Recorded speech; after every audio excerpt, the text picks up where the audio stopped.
네, 이슈 속에서 돈 되는 정보들 찾아보는 머니 이슈 시간입니다. 오늘은 HB투자그룹 손여로 팀장 함께하겠습니다. 안녕하세요, 팀장님. 안녕하십니까. 네, 오늘의 이슈 체크 바로 들어가 보겠습니다.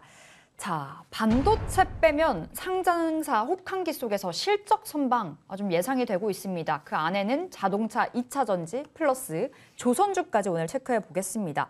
시가총액 상위 100개 기업을 이제 4분기 실적 추정치를 내봤는데 반도체는 뭐 예상했던 그대로 좀 어느 정도의 업황 부진이 좀 이어지고 있는 거고요.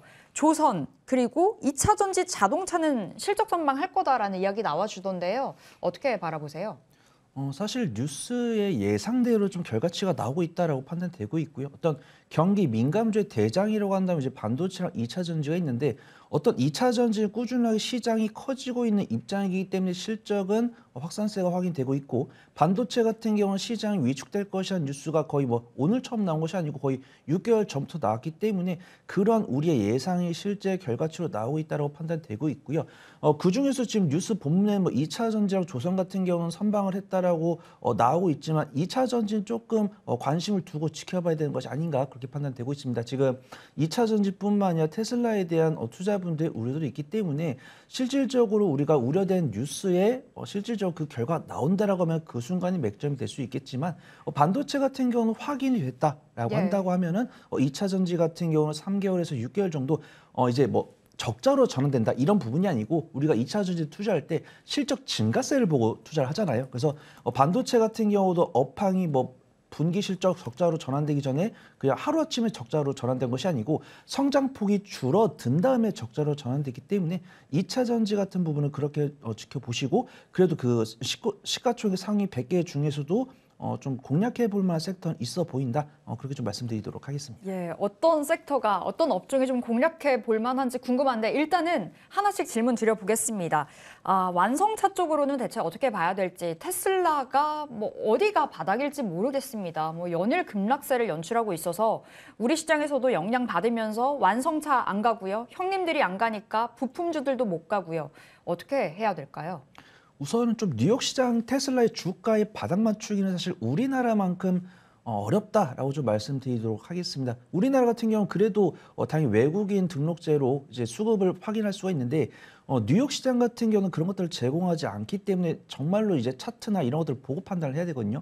그래도 다행인 부분은 저명한 투자자라고 볼 수 있는 뭐 블랙록 자산운용이나 뭐 캐시우드 같은 경우는 테슬라의 투자 비중을 키우고 있다라고 하니까 현재 주가상으로는 바닥을 잡지 못하고 있지만 저명한 투자자들은 비중을 키우고 있다. 그리고 테슬라를 단기 트레이딩하고자 접근하신 분들 아마 안 계실 것이기 때문에 우선은 테슬라가 먼저 추세 전환을 해야 국내 완성차랑 자동차 부품 관련 종목들이 햇빛을 볼 수 있다. 이 부분을 좀 유심히 지켜봐 주시고요. 테슬라의 성장 모멘텀이 없는 것은 아닙니다. 저는 아직 우주항공이 좀 남았다라고 판단되고 있고요. 그래도 어떤 물량 소화를 하고 물량을 정리하고 쌍바닥을 만들어가는 과정을 만드는 시간은 조금 필요할 듯하니까 테슬라가 밑꼬리는 보이고 있지만 아직 첫 번째 바닥도 확인하지 못했거든요. 그다음에 쌍바닥을 확인한 다음에 리스크, 뭐 오너 리스크 이런 것들이 사라지고 나서 다시 한 번 더 우주항공으로 기술적 반등 나올 수 있으니까 제가 말씀드린 투자 포인트를 기억해 놓으셨다가 제가 말씀드린 추세가 확인되면 그때는 관심을 가져보시는 것도 좋을 것 같다.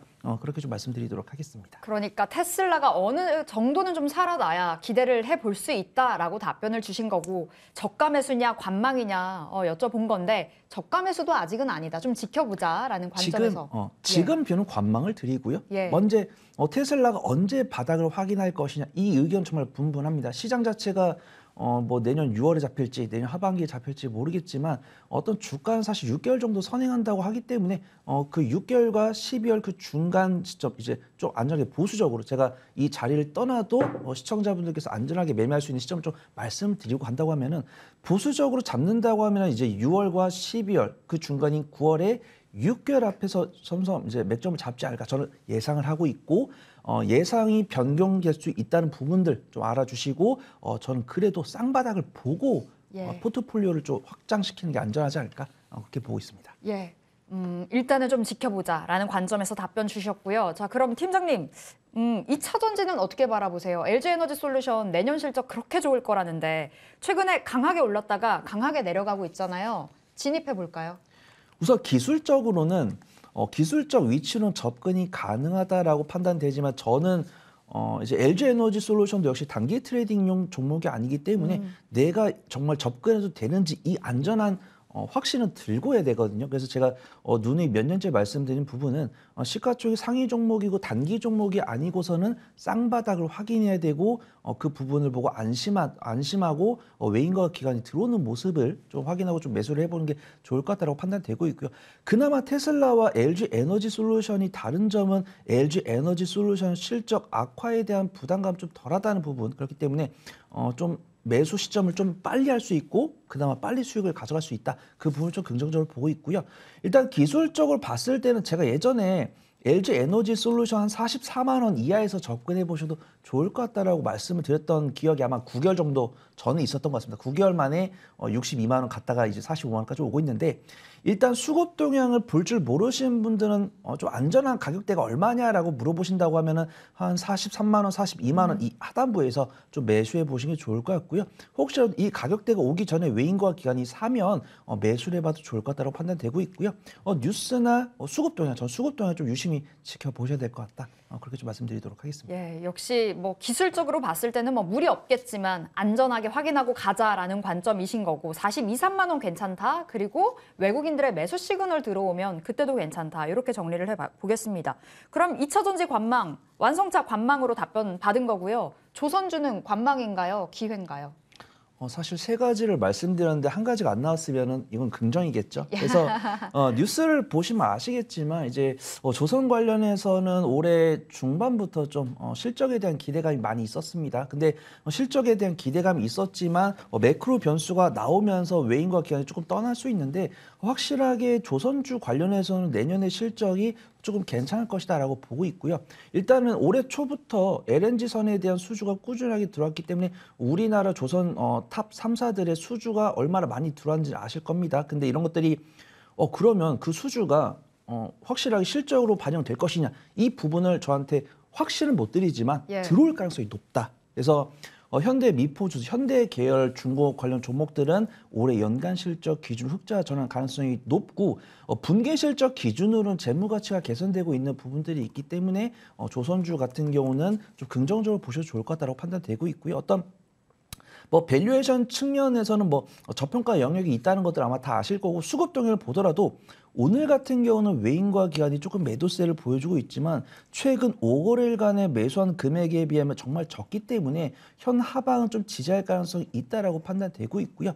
실적 불확실성은 그나마 완성차랑 2차 전지보다는 좀 덜하다. 그렇게 좀 보고 있습니다. 그러니까 탑픽은 그럼 현대미포 조선인 건가요? 네, 우선 저는 이제 주식 마수에서도 말씀드리고 코치에서도 말씀드리면 줄을 세우거든요. 이제 그 섹터에 있는 종목들을 줄을 세우면 이가 시가총액이랑 성장성이랑 안정성을 줄을 세웁니다. 그러면은 현대 미포조선이 그 중간에 있습니다. 이제 시가총액도 좀 중간 부분에 있고 실적도 뉴스를 보시면 아시겠지만 조선 관련 종목들 중에서 현대 미포조선이 연간 실적 기준으로 흑자 전환 가능성이 제일 높다라는 부분들이 있고요. 기술적인 부분도 부담이 없고 외인과 기관도 아까 말씀드린 것처럼 저가 매수세 보여주고 있으니까 85,000원부터 84,000원까지 분할 매수로 좀 오래 들고 간다라는 관점으로 보시면은 10에서 15%가량의 수익 가져가실 수 있지 않을까 그렇게 보고 있습니다. 좋습니다. 현대 미포조선 원픽으로 받아봤고요. 역시나 중장기적으로 좀 넉넉하게 가져가는 종목으로 우리 챙겨보겠습니다. 두 번째 이슈로 넘어가 보겠습니다. 오늘 장에서 핫하게 또 거론이 됐던 이슈 가져와 봤는데요. 레고캠바이오 호재가 있었죠. 미국 암젠의 신약 플랫폼 기술 이전 소식이 전해졌습니다. 그 규모만 1조 6천억 원으로 알려지면서 오늘 한 몸에 주목을 받았네요. 장중에 한 20%가량 급등하기도 했었고요. 지금은 절반가량 내려와 있는 상황인데요. 오늘 거래량도 매수 거래량 대량으로 실리면서 급등 보였는데 좀 장기적으로 이어갈 만한 호재인가요? 근데 저는 긍정적으로 보고 있고요. 호재가 맞다라고 판단하고 있습니다. 근데 지금 당장 가격대에서 접근하기는 조금 어렵다라는 좀 말씀드릴게요. 이제 우리가 제약 바이오로 간다면 이제 기대감으로 주가가 상승을 하고 있는데 조금 아쉬운 부분은 신약 개발에서 어떤 실적으로 이어지지 못하고 좀 미끄러지는 경우가 있는데 레고캠바이오는 기술 수출을 진행을 했기 때문에 그래도 실적으로 이어질 가능성이 있는 종목이다. 그렇게 좀 말씀을 드리도록 하겠습니다. 그리고 레고캠바이오 뉴스를 찾아보시면 이런 기술 수출 외에도 임상을 진행하고 있는 부분들이 있기 때문에 주가 탄력을 줄 수 있는 모멘텀은 많다. 그렇게 좀 보고 있고요. 오늘 갭상승해가지고 음봉 나오면서 시가를 유지해주지 못하고 있고 외인과 기관의 매도세가 상당히 많이 나오고 있습니다. 그래서 현재가로 접근하기 조금 어려울 것으로 전망이 되고 있고요. 그래도 앞서 말씀드린 것처럼 오늘 나온 기술 수출 뉴스는 반드시 호재고 실적도 천천히 개선될 것이기 때문에 중장기적으로 몰고 갈 제약바이오 종목이 필요하신 분이라고 한다면 레고캠바이오 쪽 긍정적으로 보시면 좋을 것 같다고 판단되고 있고요. 일단은 현재가보다는 기술적 분석을 드리면 21선이나 61선이 이제 차차 올라올 겁니다. 그러면은 이제 맞닿는 구간으로 형성되는 이제 39,000원 아래에서 다음 모멘텀 이제 아까 말씀드린 파이프라인이 꽤 있다고 했죠. 이 부분에 대한 임상 결과 혹은 이 기술 수출한 부분이 실적으로 반영된 부분에 따른 슈팅을 기대하고 매매해 볼 수 있지 않을까? 그 좀 판단해 보도록 하겠습니다. 네, 신약이 곧 실적은 아닌데 기술 수출을 이뤄냈다 보니 실적에 대한 개선 기대감 좀 가져가 볼 수 있다라는 관점에서 괜찮다 말씀 주셨고요. 빠질 때마다 매수도 괜찮아 보입니다. 참고해 보시기 바라겠고요. 자, 그럼 저희 제약바이오 내년에 모멘텀이 워낙 많잖아요. 일단은 1월에 JP모건 헬스케어 컨퍼런스가 열리는데 제약바이오 쪽으로 눈길 줘봐도 될까요?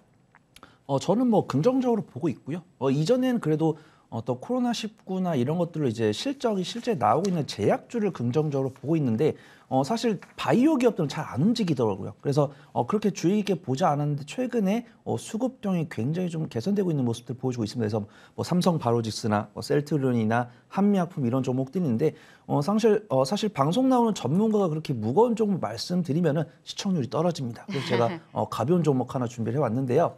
지노맨 컴퍼니라는 종목입니다. 이제 뉴스를 찾아보시면 아시겠지만 마이크로 바이옴이라는 파이프라인으로 뭐 임상도 진행을 하고 있고요. 이제 1월 5일부터 JP모건 헬스케어 컨퍼런스가 열리는데 그때 5년 연속 참석한 이력이 있습니다. 이제 JP모건 헬스케어 컨퍼런스를 매년 얼마나 챙겨보셨는지 모르겠지만 저는 굉장히 아쉽습니다. 참여하는 기업들은 많은데 기술 수출이나 단일 공급 계약으로 이어진 경우가 많지 않기 때문에 지노맨 컴퍼니가 참석한다고 해서 반드시 기술 수출을 따낸다 그렇게 말씀은 드릴 수 없겠지만 그래도 기술적으로 박스권 하단부에서 횡보하고 있고 오늘 같은 경우는 이제 외인 순매수가 들어오기 시작했기 때문에 JP모건 헬스케어 컨퍼런스에서 나는 조금 리스크 없는 종목을 원하신다라고 하시면 뭐 삼성 바이오로직스나 셀트리온, 뭐 한미약품 이런 종목들이 괜찮지만 그 아랫단에서 조금 기대 수익률을 키우고자 하시는 분이라고 한다면 상당히 오랫동안 해당 행사에 참여한 이력이 있는 지노맨 컴퍼니를 유심히 보시면 좋을 것 같습니다. 예, 좀 가볍게 좀 올라갈 수 있는 종목으로 지노맨 컴퍼니 주신 거고요. 좀 크게 들고 가고 싶다 하신다면 말씀 주셨듯이 셀트리온 그리고 한미약품, 삼성 바이오로직스까지 괜찮다. 뭐 여러모로 챙겨주셨습니다. 자, 이렇게 머니 이슈 HB투자그룹 손여로 팀장과 함께했습니다. 말씀 고맙습니다. 감사합니다.